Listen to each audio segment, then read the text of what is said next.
Landsnet HF undirbýr nú lagningu 220 kV háspennulínu frá Blöndu til Akureyrar. Er að ræða 300 möstur sem eiga að vera 20 metra há.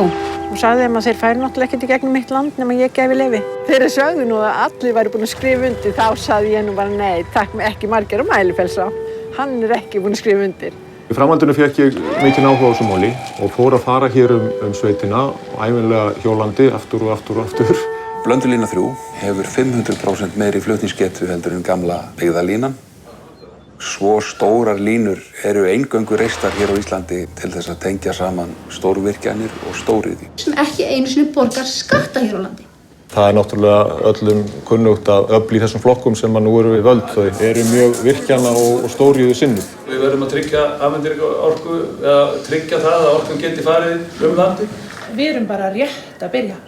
Það alveg fullt af slagsmálum framundan. Að fljótlega þá verður byrjað að banka og ýta og menn munu reyna að finna auðveldustu fórnarlömbi. Það engin vafi. Blessun Hrafn Margeirsson heiti ég, Mælifellsá.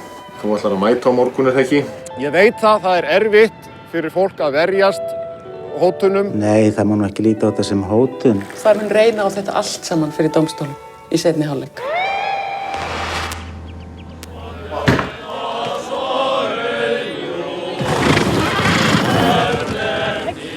Látið rödd ykkar hljóma, hafið sjálfstraust til þess, en bíðið ekki eftir því að ykkur verði sagt hvernig þið að sitja og standa. Landeigendur á Efri-Byggðarleið munu verja lönd sín og hagsmuni komandi kynslóða með öllum tiltækum ráðum.